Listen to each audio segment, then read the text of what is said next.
नमस्कार। आकाशवाणी की राष्ट्रीय विज्ञान पत्रिका विज्ञान भारती में आपका स्वागत है। मैं हूं मनोज माइंडकर और मैं हूं नवोदिता मिश्रा।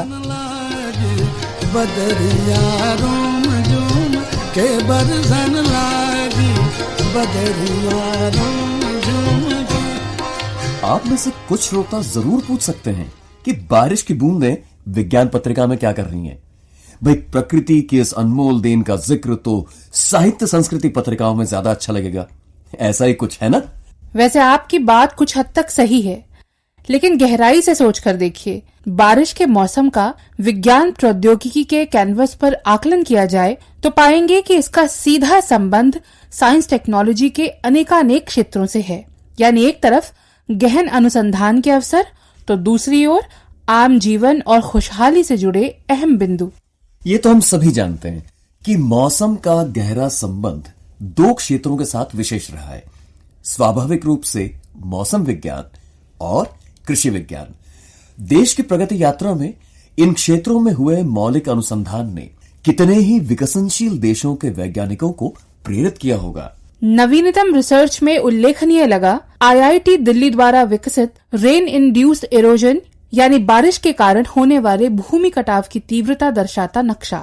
जल योजनाएं बनाते समय मेघालय जैसे राज्यों के लिए ये मानचित्र मार्गदर्शक ही साबित होगा। इस मौसम का रेन वाटर हार्वेस्टिंग से भी तो सीधा साधा संबंध है और आजादी का अमृत महोत्सव के अंतर्गत देश के हर जिले में जल संरक्षण पर बल दिया ही जा रहा है। वर्षा ऋतु प्रकृति विज्ञान, पशु विज्ञान, वानिकी और वन्य जीव विज्ञान के लिहाज से भी शोध कार्य की दृष्टि से महत्वपूर्ण है। वर्ल्ड नेचर कंजर्वेशन डे और इंटरनेशनल टाइगर डे हमें पृथ्वी और यहाँ के निवासियों वनों की खुशहाली की दिशा में अधिक सक्रिय होने का संदेश देते हैं। वहीं इस मौसम का गहरा ताल्लुक मानव स्वास्थ्य से भी है। पूरे विश्व में पोषण की गिरती गुणवत्ता चिंता का विषय तो है ही, लेकिन कहीं अधिक भयावह आंकड़े हैं वायरल हेपेटाइटिस से जुड़े मृत्यु दर के। इस वर्ष वर्ल्ड हेपेटाइटिस डे की थीम है आई कांट वेट। मतलब सीधा है, इस बीमारी के लक्षण दिखते ही तुरंत उपचार सुनिश्चित करना। लेकिन बेहतर है किसी भी प्रकार के हेपेटाइटिस से बचने के लिए पहले से ही उचित कदम उठाना। इस मौसम में सादा भोजन और स्वच्छता का विशेष ध्यान रखना भी सामान्य वैज्ञानिक उपाय ही तो है। स्वस्थ रहिए, खुशहाल रहिए और खुशी से सुने विज्ञान भारती। बारिश, खासतौर से पानी से संबंधित इतनी सारी बातें हुई।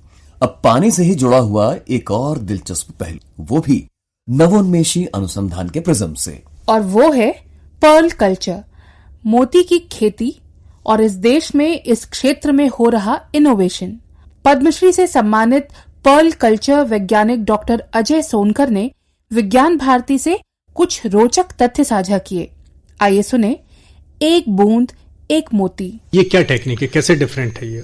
एक्चुअली क्या होता है कि पर्ल कल्चरिंग ऑपरेशन में एक पर्टिकुलर बॉडी का पार्ट होता है, इसे मेंटल बोलते हैं। वो जो है रोल प्ले करता है पर्ल फॉर्मेशन में या सेक्रेशन में। तो वो एक एनिमल से उस टिश्यू को, डोनर ऑयस्टर बोलते हैं उसको, उसमें से निकाल लेते हैं और उसकी ग्राफ्टिंग दूसरे ऑयस्टर्स की बॉडी में सर्जरी करके कर देते हैं और साथ में एक सेल बीड न्यूक्लियस ट्रांसप्लांट कर देते हैं। तो ये जो मेंटल है वो ग्रो करके उस न्यूक्लियस को इन्वेलप कर लेता है और फिर concentric thin microlayers get deposited all around the foreign body. वो न्यूक्लियस के ऊपर वो फॉर्मेशन होने लगता है, बहुत कंसेंट्रिक लेयर्स, और वही पल बन जाता है। फिर एक गेस्टेशन पीरियड के बाद उसको सर्जरी करके वो निकाल लेते हैं। लेकिन हमको ये चीज मंजूर नहीं था कि ऑयस्टर्स को मारा जाए उसके मेंटल के लिए। जैसे 10 सर्जरी करेंगे तो एक ऑयस्टर्स को किल करना पड़ेगा उसका मेंटल लेने के लिए। तो हमने देखा कि हमें कुछ फ्री पल्स, नेचुरल पल मिले थे। तो हमने कहा उसमें तो कोई सर्जरी किसी ने की नहीं, तो हमने एक उसके बॉडी में एक पर्टिकुलर एक एरिया को डिस्कवर किया जहां पर बिना मेंटल को जो है इंट्रोड्यूस किए हुए हम जो है सिर्फ फॉरेन बॉडी ट्रांसप्लांटेशन से वो पल फॉर्मेशन कर सकते। तो ये एक बहुत मेजर एक्टिविटी थी। तो ये तो एक बड़ा मानवीय पहलू है जो आपकी टेक्निक में है। वैसे भी ऑयस्टर जो होता है, जो ये ऑयस्टर कल्चर, ये प्रो एनवायरमेंटल जो है एक्टिविटी है। अच्छा, जो ऑयस्टर्स होते हैं ये फिल्टर फीडर होते हैं। Apart from this pearl culturing operation and all, अगर इसकी सिग्निफिकेंस को हम एनालाइज करें जी, तो ये फीडिंग करते वक्त एक अकेला ऑयस्टर 96 लीटर के आसपास पानी को ये प्यूरिफाई कर देता है। It can retain particle as small as 2 micron, denitrifies the water, मतलब नाइट्रोजन हटा देता है। जितने हार्मफुल पोल्यूटेंट्स हैं, इवन हैवी मेटल का जो इन्फ्लुएंस होता है वाटर में, उसको भी ये एकमुलेट कर देता है। तो पानी इतना शुद्ध हो जाता है कि दूसरी प्रजातियों के लिए जो है वो जीवनदायी हो जाता है। इसलिए ऑयस्टर बहुत कीमती जीव है और मुझे उसके लिए बहुत रिस्पेक्ट रहती है। इसलिए मैं सोचता था कि पर्ल ना बने, लेकिन ये नहीं मरना चाहिए। तो क्या अब ये टेक्निक जो आपने डेवलप की और देशों में, खासतौर से जापान की मैं बात करूं, क्या वहां फॉलो कर रहे हैं इसको? हमने तो बहुत से लोगों को सिखाया, फिर वो मोर्टेलिटी उनके यहाँ बहुत है, तो अब जहां पर भी हमारी टेक्नोलॉजी गई वहां मोर्टेलिटी ना के बराबर है। तो जापान कंपीट करने की स्थिति में नहीं रहे, क्योंकि 60% एनिमल तो उनके सर्जरी कारण मर जाते हैं। तो they had to adopt our certain technology. कह सकते हैं एक बड़ी उपलब्धि है ये अपने देश की और आपकी। अच्छा, ये मोती का साइज कैसे आप डिसाइड कर लेते हैं? आपने 42 mm का गणेशा, हाँ गणेशा हमने बनाया था टीरिया पेंगुइन में, गोल्ड कलर के, बहुत खूबसूरत। कैसे वो हमने पहले उसमें क्या किया था, एक न्यूक्लियस को जो है हमने कार्व किया था सेल में, अच्छा, गणेशा शेप में। उसके बाद उसको उसके मेंटल से इंट्रोड्यूस किया और जब वो उसके कांटेक्ट में आ गया तो उस जगह के मेंटल को एक्टिवेट कर दिया जो है बायोमिनरलाइजेशन प्रोसेस से, और फिर उसको हटा लिया जो न्यूक्लियस था। तो उसी प्रोपोर्शन में उसने सेक्रेट कर दिया और वो ग्रो करके गणेशा बना दिया। ये जो टिश्यू कल्चर पे आपने काम किया, आपके इलाहाबाद की लैब भी है जहां, इसमें क्या आपके फ्यूचर प्रोजेक्ट्स हैं, किस पे आप काम कर रहे हैं? एक्चुअली क्या है कि मेरा सारा ऑपरेशन तो मेरीन पे है, मैं अंडमान में काम कर रहा हूँ। हमारे ही कैंपस में पॉन्ड भी है, लैब भी है। तो बहुत समय से मैं टिश्यू कल्चर पे स्टडी कर रहा था। तो राइस यूनिवर्सिटी से मैंने जो है जेनेटिक कोड पे एक स्टडी की थी उस समय, कि कैसे जो है DNA and genetic code operate होती है। तो उसमें मुझे जीन एक्सप्रेशंस के बारे में पता चली थी कि जो भी सेलुलर एक्टिविटी होती है बॉडी में या किसी भी तरह की बायोलॉजिकल एक्टिविटी हमारे बॉडी में होती है, उसके लिए कोई जीन रिस्पॉन्सिबल होता है। तो मैं इसको स्टडी करना चाहता था कि जीन एक्सप्रेशंस किस तरीके से काम करते हैं। तो मैं अपनी ही विधा में कर सकता था, अपने ऑयस्टर्स के साथ मैंने एक्सपेरिमेंट किए। तो हमने फिर ये प्रिज्यूम किया कि जितने भी जीव हैं धरती पे वो समुद्र से ही आए हुए हैं बेसिकली। तो ये ऑयस्टर्स के अंदर भी कोई ना कोई वो जीन जरूर होगी जो ब्लैक पर्ल के लिए रिस्पॉन्सिबल होती है, लेकिन ये एक्सप्रेस नहीं होती। तो उससे डिकोड करने के बाद मार्गरेटी फेरा से ये पता चल गया। तो हमने माइक्रोन्यूट्रिएंट्स को इंट्रोड्यूस करके और वो एनवायरनमेंट दे करके उसकी एपिजेनेटिक्स को चेंज किया और देखा कि वो एक्सप्रेस हो गया। और हाँ, और उस फ्रेश वाटर में ब्लैक कलर का पल्प मिला, आप कापर गोल्ड और ब्लैक कलर का पल्प बन गया उसमें। तो इसके पीछे मकसद ये है कि अगर हम जीन को जो है कस्टमाइज कर पाए तो किसी भी एनिमल में, ह्यूमन में, किसी भी एक्टिविटी को रोका या एक्सप्रेस कराया जा सकता है। जैसे मान लीजिए कोई डेडली डिसीज है, कोई ट्यूमर फॉर्मेशन के लिए कोई जीन रिस्पॉन्सिबल है, तो उसको स्विच ऑफ कर सकते हैं दिस पे। और जैसे आपने सुना होगा कि ज्यूरिख यूनिवर्सिटी के जेनेटिक मेडिसिन डिपार्टमेंट ने मेरे साथ जो एक टाई अप किया हुआ है, तो वो उनको पल्स में इंटरेस्ट नहीं है, वो इस जीन एक्सप्रेशंस को के मैथिलेशन और जिस तरह हम उसको कस्टमाइज करते हैं उस टेक्नोलॉजी में इंटरेस्टेड हैं, क्योंकि वो उसमें फ्यूचर देख रहे हैं कि फ्यूचर में जो थेरेपेटिक साइंस है वो इससे पूरी तरह बदल जाएगी। तो ये टिश्यू कस्टमाइजेशन या जीन को कस्टमाइज करने से, जीन एक्सप्रेशन का कस्टमाइजेशन जी। तो ये तो एक बहुत बड़ी उपलब्धि है मानवता के लिए। नहीं, बिल्कुल, अगर इसका इस्तेमाल इस तरीके से किया जाए, यही मैं कहना चाहता हूं कि आपको किसी भी चीज के लिए इलाज ढूंढने से ज्यादा जरूरी यह है कि हम एपिजेनेटिक्स का पता लगाएं कि कौन सा एपिजेनेटिक है जो इस बीमारी के लिए जो है जीन को एथलेट कर देता है, और हम उस एक्टिविटी को बदल करके, उस लाइफस्टाइल को बदल करके हम उस जीन को एक्सप्रेस होने से रोक सकते हैं। आने वाले समय में मुझे जो नजर आता है सारी ट्रांसफॉर्म करके रख सकता है ये। और अभी भी पर्ल कल्चर टेक्नोलॉजी, पूरी दुनिया बोल रही है कि पर्ल कल्चर टेक्नोलॉजी को तो इन्होंने पूरी तरह बदल दिया, ट्रांसफॉर्म हो गई। एक बूंद एक मोती, पद्मश्री से सम्मानित पर्ल कल्चर वैज्ञानिक डॉक्टर अजय सोनकर को आपने सुना। स्वरांश सौजन्य आशुतोष सुंदरम, आकाशवाणी इलाहाबाद।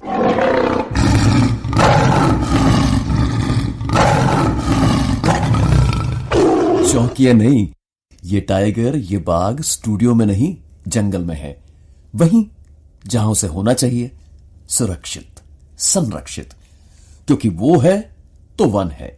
इसी दिशा में कुछ महत्वपूर्ण बिंदुओं को टटोलते हैं। मिलकर सुनते हैं टाइगर नगर। बाघ के बिना जंगल की कल्पना नहीं की जा सकती। बाघ एक ऐसा जानवर जिसकी वन और पर्यावरण के पारिस्थितिकीय तंत्र को सुचारू रूप से चलाने में महत्वपूर्ण भूमिका है। बाघ का जो सबसे बड़ा आकर्षण है, उसका एक तो जो कलर है, बड़ा खूबसूरत एनिमल है। सहायक संचालक वन विहार राष्ट्रीय उद्यान भोपाल अशोक कुमार जैन। सबसे बड़ी बात है सॉलिटरी है और इसके रग रग में राजशाही है। यदि उसको भूख नहीं लगी हुई है तो उसके अगल बगल से कोई भी जाता रहे, उसको कोई फर्क नहीं पड़ेगा। अनावश्यक वो किसी के ऊपर किसी भी तरह का आक्रमण नहीं है, ना वो थ्रेट का कारण है। इसकी उपस्थिति मात्र से जंगल में जो अनुशासन बनता है वो अपने आप में देखने लायक रहता है। कितना कलरव पक्षियों को दिखाई देगा। यदि आपको जंगल में जाने के बाद टाइगर दिखाई देता है तो आपका सारा श्रम उसको देखने मात्र से दूर हो जाएगा।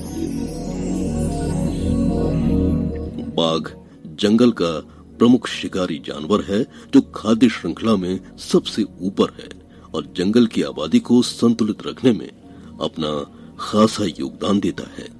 जब पूरी दुनिया से बाघों की गणना कम होती जा रही थी, ऐसे में भारत ही दुनिया का वो देश रहा जिसने पर्यावरणीय चक्र में जीवों के महत्व को रेखांकित करते हुए उसके संरक्षण के लिए गंभीरता से कदम उठाए और विभिन्न गतिविधियों के माध्यम से बाघों के संरक्षण में कामयाबी हासिल की। बाघ एक टॉप कार्निवोर है जो सारे पूरे इकोसिस्टम को कंट्रोल करता है। संजय रायखेड़े, संचालक व्हाइट टाइगर सफारी मुकुंदपुर। जो हमारी पहचान है कि रॉयल बंगाल टाइगर जो पूरे वर्ल्ड में हम देखें तो मैक्सिमम है, जो हमें एक नई पहचान देता है। हमारे हर्बीवोर्स को सारा कंट्रोल करता है, जिससे जंगल है वो संतुलन उनका बना रहता है।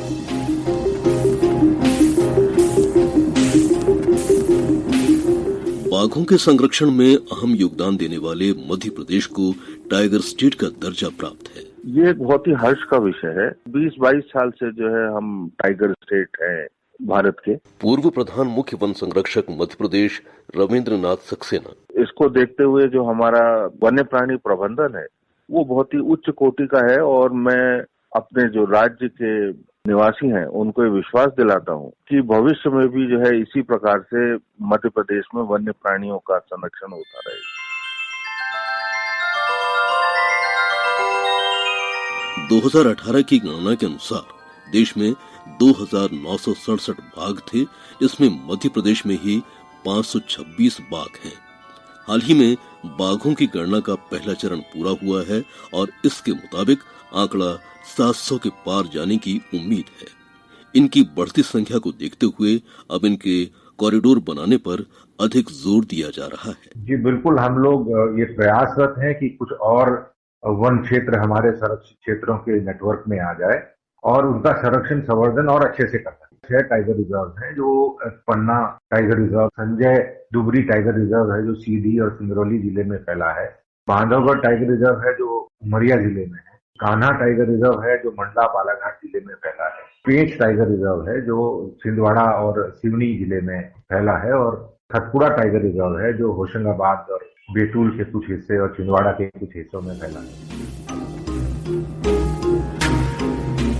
देश की शक्ति, शान, सतर्कता, बुद्धि और धीरज का प्रतीक माना जाता है बाघ। दुनिया में इनकी घटती संख्या के पीछे कई वजह हैं। जंगलों का सिमटना, ग्लोबल वार्मिंग, लगातार शिकार जैसे कई बिंदु इसमें प्रमुख हैं। पर्यावरण विदों का मानना है कि इनकी संख्या घटने की रफ्तार यदि ऐसी ही रही तो आने वाले 1-2 दशक में इनका अस्तित्व नजर नहीं आएगा। हालांकि इनके संरक्षण के प्रयास काबिल तारीफ है। मध्य प्रदेश में काफी प्रयास किए जा रहे हैं। उसमें सबसे महत्वपूर्ण तो ये है कि अन्य राज्यों की अपेक्षा हमारे यहाँ टाइगर रिजर्व की संख्या ज्यादा है। PCCF wildlife JS Chauhan. 6 tiger reserve Madhya Pradesh में, 11 नेशनल पार्क और 24 वन्य प्राणी अभ्यारण्य है। सुरक्षा का जो लेवल बढ़ा करके उनका संरक्षण संवर्धन करते हैं। हम लोगों ने गांव एक वॉलंटरी रिलोकेशन जो उनकी स्वेच्छा से गांव हटा दिए, जो हैबिटाट है बाघों को उपलब्ध करा दिया, या जो घास के मैदान है उनका प्रबंधन अच्छा हो गया ताकि शाकाहारी वन्य प्राणियों की संख्या बढ़े। वाइल्ड लाइफ क्राइम कंट्रोल का भी एक बहुत महत्वपूर्ण पहलू है। क्राइम डिटेक्शन से लेके इन्वेस्टिगेशन और फिर कोर्ट में प्रोसिक्यूशन तक वो पूरा एक सिस्टम हमारे यहाँ बना हुआ है जो काफी प्रभावी है। WWF यानी world wide fund for nature के द्वारा भी ऐसे कई कार्यक्रम संचालित हैं जो ये संदेश समाहित किए हैं कि सेव टाइगर। इस बार टाइगर ईयर है, इसको देखते हुए WWF इंडिया में एक यूथ सम्मेलन भी हो रहा है। Sangeeta Saxena, state director WWF। वैश्विक स्तर पर जो सम्मेलन होगा वो तो है सितंबर में, उससे पहले ही हम लोग यूथ सम्मेलन कर रहे हैं। हमने ऐसे यूथ को बुलाया है जो लोग टाइगर को प्रोटेक्ट करने के लिए काम कर रहे हैं, कॉम्पिटिशन्स कर रहे हैं स्कूल्स में, कॉलेजेस में, ताकि बच्चे अवगत हो। टाइगर की पॉपुलेशन बढ़ाना है। नुक्कड़ नाटक कर रहे हैं, जगह जगह पैन इंडिया कम्युनिटी रेडियोज में बात कर रहे हैं कैसे बाघों को संरक्षित किया जा सकता है। तो आइए जंगल की शान कहे जाने वाले बाघ के संरक्षण के प्रयासों में हम भी हाथ मिलाएं और भारत के नेशनल एनिमल यानी राष्ट्रीय पशु बाघ को बचाने की तमाम कोशिशों को सार्थक करें। टाइगर नगर, आलेख और वाचन स्वर संजय श्रीवास्तव। प्रस्तुति राजेश भट्ट, स्वरांश सौजन्य आकाशवाणी भोपाल। वतन वतन मेरे आबाद रहे तू, मैं जहाँ रहूं जहाँ में याद रहे तू, मैं जहाँ रहूं जहाँ में याद। बढ़ते हैं प्रौद्योगिकी के एक और पहलू की ओर, और वो है देश में संग्रहालयों में डिजिटल टेक्नोलॉजी के बढ़ते कदम, यानी संस्कृति समाज और विज्ञान का अनूठा समन्वय संगम। संस्कृति मंत्रालय द्वारा 3 मूर्ति भवन नई दिल्ली में हाल ही में स्थापित प्रधानमंत्री संग्रहालय इस मिलाप का एक अनुपम उदाहरण है। वहीं चलते हैं जहां पत्रिका से मिलने आए हैं इस परियोजना के निर्माण विशेषज्ञ IIT रुड़की के पूर्व स्नातक सौरभ भैक। विज्ञान और दर्शन। यह 3 मूर्ति भवन जहां पर कुछ ही समय पहले प्रधानमंत्री गैलरी की स्थापना की गई है। भारत की गौरव गाथा तो ये बयां करता ही है। आकर्षण का विषय ये है कि यहाँ पर नवीनतम टेक्नोलॉजी इस्तेमाल करके कुछ एग्जिबिट्स खास बनाए गए हैं। नए प्रधानमंत्री संग्रहालय में आपने कौन कौन सी नई टेक्नोलॉजी जो अभी तक नहीं थी उनका इस्तेमाल किया है? धन्यवाद मनोज जी। इस प्रधानमंत्री संग्रहालय में जितनी भी टेक्नोलॉजीज वर्ल्ड में अवेलेबल है जो कि विजिटर एक्सपीरियंस के लिए यूज़ की जा सकती है, जैसे कि hologram, augmented reality, virtual reality, robotics, kinetic, levitation, इन सब टेक्नोलॉजी को हमने एक यूज़र एप्लीकेशंस के पॉइंट ऑफ व्यू से डाला गया है। और हमारा इसमें मेन ऑब्जेक्टिव यही है कि विजिटर को एक इंगेजमेंट दी जाए जिससे वो यहाँ पे आए तो वो बोर ना हो, उसे लगे कि वो एक म्यूज़ियम का पार्ट है और वो चीज़ों को एक्सप्लोर कर रहा है। जनरली ऐसा होता है कि जब कोई भी कंटेंट को वो खुद से एक्सप्लोर करता है तो उसका रिटेंशन उसके माइंड में बहुत ज़्यादा रहता है। तो ये सब टेक्नोलॉजी बहुत इंपॉर्टेंट रोल प्ले करती है एक यूज़र रिटेंशन, जो कि उसके माइंड में जो भी कंटेंट हम देना चाहते हैं, जब वो म्यूजियम से बाहर जाता है तो उसको लगता है कि वो एक ऐसा एक्सपीरियंस वो लेके जा रहा है जो कि वो लाइफ टाइम रिमेंबर कर पाएगा। तो इन टेक्नोलॉजीज़ को हमने अलग अलग एप्लीकेशंस में यूज़ किया है। जैसे मैं आपको उदाहरण के तौर पे बताता हूँ, वॉक विद PM।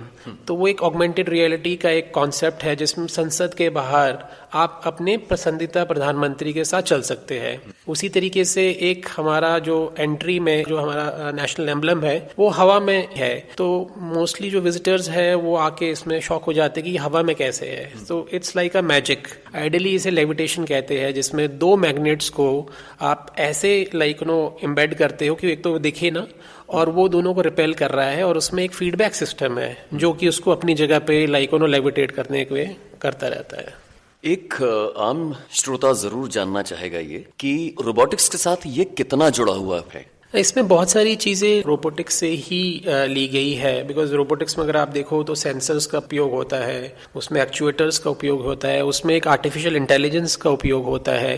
तो फॉर एग्जांपल हमारे यहाँ पे एक हैंड राइटिंग रोबोट है जो कि एक प्रधानमंत्री की हैंडराइटिंग को मिमिक करता है, जिसमें बेसिकली हमने उनकी बहुत सारी लेटर्स निकाली और उनका एक पैटर्न बनाया और वो एक कस्टमाइज मैसेज देता है विजिटर को। It says dear Manoj ji and with a message और उनकी सिग्नेचर जो कि हूबहू उनकी हैंडराइटिंग की तरह ही है। तो ये भी उससे जुड़ा हुआ है। हमारा एक और एग्जिबिट है जिसे हम कहते हैं हेलीकॉप्टर राइड, जो कि आपको भविष्य के भारत की जर्नी पे ले जाता है।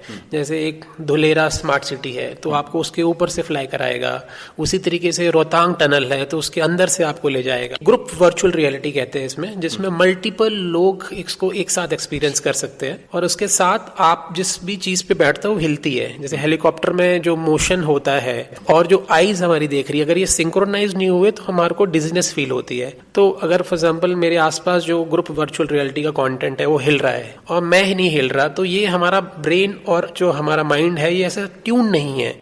तो हम अगर ये लोगों को एक ऐसा एक्सपीरियंस दे रहे हैं तो हमारे को वो मोशन को और हमारी जो आंखें देख रही है उन दोनों को सिंक करना पड़ता है। इसमें इल्यूजन का भी एलिमेंट होता है। होलोग्राम एक परफेक्ट एग्जांपल है उसका।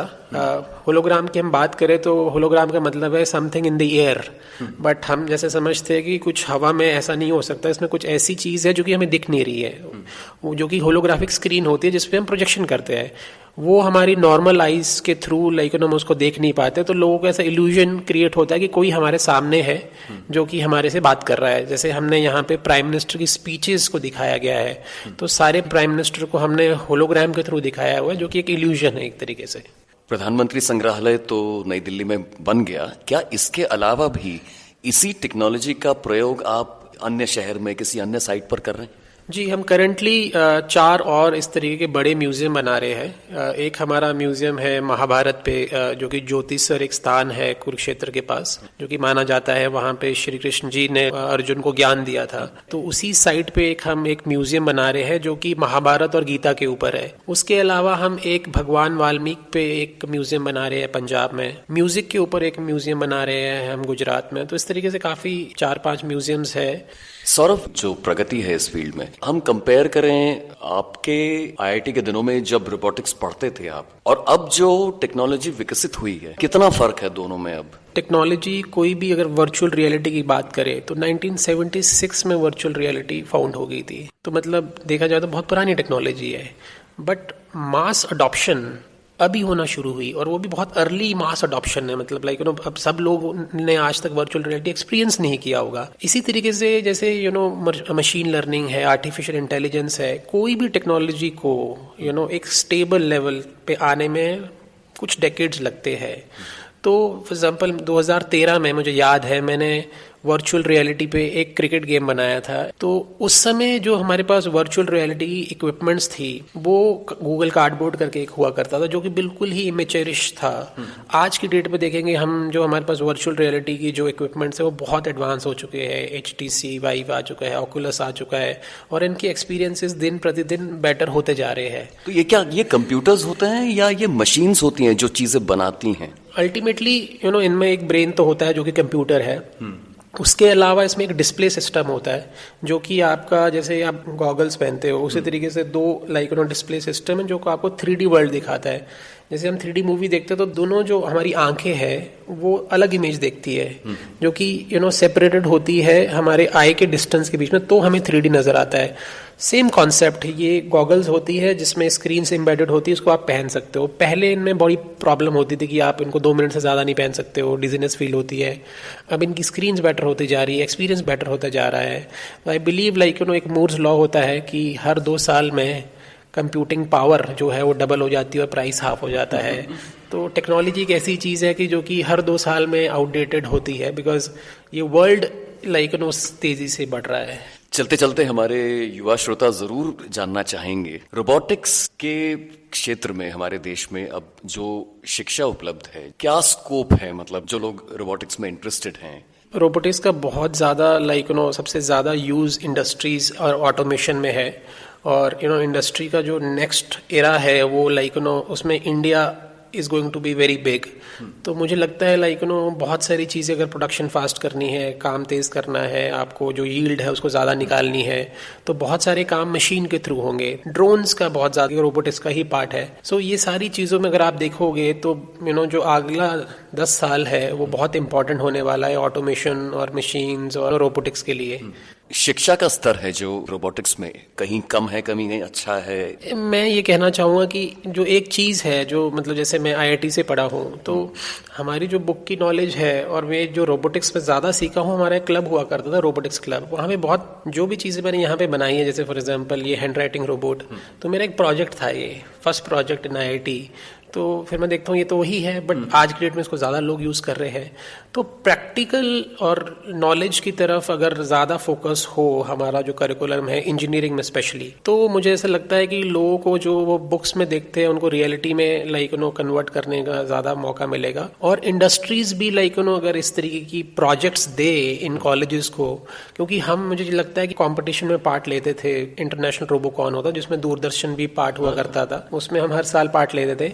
6 महीने की मेहनत से हम एक रोबोट बनाते थे और उसके बाद उसको डिसमेंटल करते थे। उस 6 महीने की मेहनत में हम इतनी मेहनत करते थे, 15 बच्चे जो कि आगे चल के बड़े बड़े कंपनीज में जाके काम करते हैं। अगर हमने कुछ ऐसी एप्लीकेशन पे काम किया होता जिसका कोई इंडस्ट्री यूज है, तो मुझे ऐसा लगता है कि हर साल एक इनोवेशंस निकल के आ रही होती। तो एक प्रॉब्लम स्टेटमेंट देने की जरूरत है जो कि इंडस्ट्री और गवर्नमेंट बैक्ड हो, जो कि रियल लाइफ प्रॉब्लम हो। और इस तरीके की चैलेंज अगर बच्चों को दी जाए, जो एजुकेशन का जो स्तर है वो अच्छा है, बट रियल लाइफ एप्लीकेशन अगर उनको देगा उनको समझ आएगा कि वर्ल्ड के साथ कैसे कनेक्टेड है ये। लोगों का जो फीडबैक है इस प्रधानमंत्री संग्रहालय को देखने के बाद, और खास तौर से युवाओं का मैं कहूंगा, क्या कभी आपने ऑब्जर्व किया है कि उनका क्या रिस्पॉन्स है? मुझे जो चेयरमैन है उन्होंने काफी फ्रीडम दी। उन्होंने एक ही चीज बोली कि हम तुम्हें जज नहीं कर रहे अभी, तुम्हें जो रियल जज करेंगे वो लोग ही करेंगे। तो मैं उसके बाद बहुत सारी चीजें फॉलो करता हूँ, गूगल रिव्यूज फॉलो करता हूँ। तो मुझे कभी कभी उसको देख के बहुत खुशी होती है, लाइक जिस तरीके के उसमें रिव्यूज आते हैं, जहाँ पे अभी जो लोग आते हैं उनसे भी मैं बात करता हूँ। सो इंडिया में ये एक पहला म्यूजियम है जिसमें हमने विजिटर को सेंटर पे लाया है और उसके आसपास सारी चीजें घूमती है। इसके अलावा मैं अभी बहुत सारे म्यूजियम ट्रेवल किया, बिकॉज ये करने के बाद हमें जैसे नेक्स्ट गैलरी पे काम करना जो कि माननीय प्रधानमंत्री जी की है, तो मुझे कुछ और चीजें देखनी थी कि वर्ल्ड में क्या हो रहा है। तो मैं दुबई गया, म्यूजियम ऑफ फ्यूचर देखा, यूरोप ट्रैवल किया, एम्स्टर्डम ट्रैवल किया। तो मुझे ये देख के लगा कि जो हमने यहाँ काम किया है वो बहुत अच्छा काम किया है। मैं इसलिए नहीं बोल रहा हूँ क्योंकि ये काम मैंने किया है, बट मैं इसलिए कह रहा हूँ कि मैं एक इस नजरिए से देखने के लिए गया था कि वर्ल्ड में और क्या हो रहा है। तो मुझे लगता है हमने यहाँ पे वर्ल्ड स्टैंडर्ड का काम किया है। सौरभ, बहुत बहुत धन्यवाद आकाशवाणी के श्रोताओं के लिए समय निकालने के लिए। धन्यवाद। विज्ञान और दर्शन नवस्थापित प्रधानमंत्री संग्रहालय के डिजिटल निर्माण विशेषज्ञ टेक्नोलॉजिस्ट सौरभ भैक को आपने सुना। प्रस्तुति केंद्रीय हिंदी रूपक एकांश।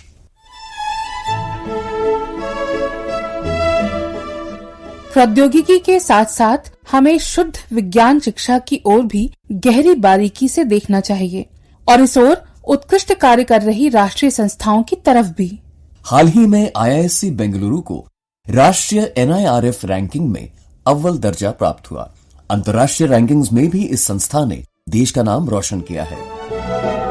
नई टेक्नोलॉजी में रुचि रखने वाले युवाओं के लिए DD रोबोकॉन प्रतियोगिता वैचारिक मंथन का एक अच्छा मंच होता है हर वर्ष। इस बार का संस्करण दूरदर्शन और IIT दिल्ली ने मिलकर नई दिल्ली के त्यागराज स्टेडियम में आयोजित किया। इस बार की थीम थी भारतीय खेल लगोरी।